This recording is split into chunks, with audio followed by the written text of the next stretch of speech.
Hello guys, welcome to my YouTube channel. ഇന്നത്തെ വലയിക്കലിൽ എന്തൊക്കെയുണ്ടെന്ന് നോക്കാം. വരൂ.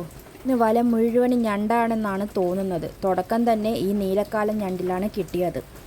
പിന്നെ കുറച്ച് ചെമ്മീൻ, കുറച്ചെന്ന് പറഞ്ഞാൽ കുറച്ചേ ഉള്ളൂ, വീട്ടിൽ ആവശ്യത്തിനെടുക്കാൻ മാത്രം കുറച്ച് ചെമ്മീനും ഉണ്ടായിരുന്നു. മുഴുവൻ ഞണ്ടായതുകൊണ്ട് ഞാൻ ഇപ്രാവശ്യം ഒന്നിനും ഹെൽപ്പിങ്ങിന് കീഞ്ഞില്ല. കാരണം ഒരു പ്രാവശ്യം ഞണ്ടിനെ എടുക്കാൻ ഞാൻ കൈയിട്ടതിന് ശേഷം നല്ലൊരു ഇറുക്ക് എനിക്ക് കിട്ടിയായിരുന്നു. അതിനുശേഷം ഞാൻ പിന്നെ ഞണ്ട് എന്ന് കണ്ടാൽ ആ വഴിക്കേ പോവാറില്ല.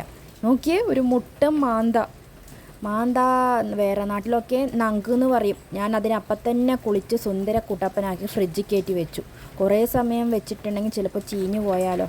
കടൽ ഞണ്ട് മാത്രമല്ല, ഒരു പുഴഞ്ഞണ്ടും കൂടി വലയിൽ കുടുങ്ങിയിട്ടുണ്ട്. ഈ ഞണ്ടിൻ്റെ പ്രത്യേകത എന്താ വെച്ചാൽ, കടൽ ഞണ്ട് പെട്ടെന്ന് ചത്തുപോകും. പുഴഞ്ഞണ്ട് ചിലപ്പം 2 ദിവസം വേണമെങ്കിലും വീട്ടിൽ വെച്ചാൽ ഓടി നടക്കും. എൻ്റെ പുറകുവശത്ത് കാണുന്ന ഈ ഓറഞ്ച് നിറമുള്ള സാധനം അതിൻ്റെ മുട്ടയാണെന്ന് തോന്നുന്നു. പിന്നെ നേരെ അടുക്കളയിലേക്ക് ചെന്നു. എന്താന്ന് വെച്ചാൽ രാവിലെ അവർ പോയതല്ലേ, ഭക്ഷണം ഒന്നും കഴിച്ചിട്ടില്ല. ഞാൻ നേരെ അടുക്കളയിൽ പോയി നല്ലൊരു ദോശയും നല്ലൊരു കടലക്കറിയും ആക്കി വന്ന് വായിലിട്ട് കൊടുത്തു. എത്ര നേരം എന്ന് വെച്ചിട്ടാണ് വിശന്നിട്ട് ഇങ്ങനെ ഇരിക്കുക. അപ്പോൾ ഇതാ അച്ഛന് വേണ്ടിയിട്ടുള്ള വെള്ളമായിട്ട് കുഞ്ഞിപ്പൊന്നും എത്തിയിട്ടുണ്ട്.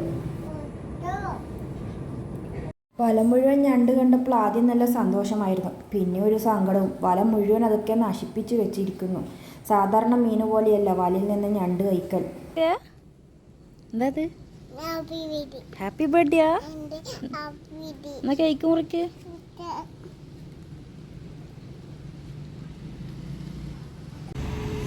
ഇത്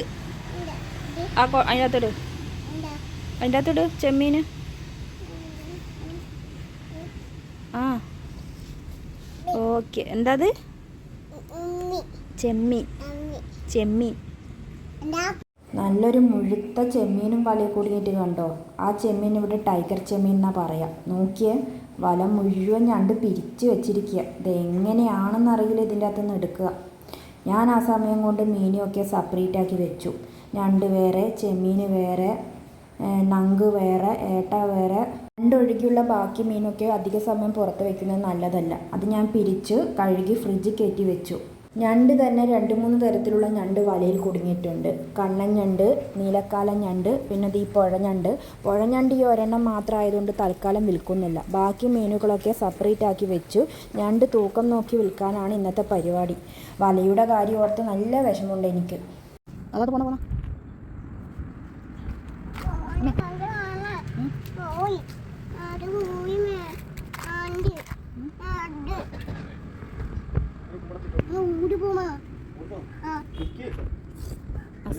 പകുതി അയക്കുമ്പോഴേക്കും ഞണ്ട് ഇത്രയും, ചെമ്മീൻ ഇത്രയും, പിന്നെ ഇത് ഏട്ട, ഇത് നങ്ക്, പിന്നെ ഇത് മടലി, ഇത് ഇത്രയും കിട്ടിയിട്ടുണ്ട്.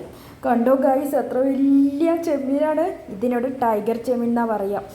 ഈ ചെമ്മീനൊക്കെ ഇന്ന് ഉച്ചക്കത്തേക്കുള്ള റോസ്റ്റിനുള്ള ഇതിനു വേണ്ടി ഞാൻ എടുത്തു വെച്ചിട്ടിരിക്കുക. പിന്നെ ഇത് നോക്കിയേ, എത്രപ്പാടാ ഞണ്ട് കിട്ടിയിരിക്കുന്നത്. നമ്മളിത് തൂക്കി നോക്കിയപ്പോൾ ഒരു 7-8 കിലോ ഞണ്ടുണ്ട്. ഇതിപ്പോൾ എല്ലാവരും വിളിച്ച് നമ്മൾ വില പേശി വെച്ചിരിക്കുകയാണ്. കുഞ്ഞു വ്ളോഗ് നിങ്ങൾക്ക് ഇഷ്ടപ്പെട്ടിട്ടുണ്ടെങ്കിൽ സബ്സ്ക്രൈബ് ചെയ്ത് സപ്പോർട്ട് ചെയ്യുക. ലൈക്ക്, കമൻറ്റ്, ഇനിയും ഇടുന്ന എല്ലാ വീഡിയോസും കണ്ടിട്ട് എന്നെ നല്ലോണം സപ്പോർട്ട് ചെയ്യണം കേട്ടോ.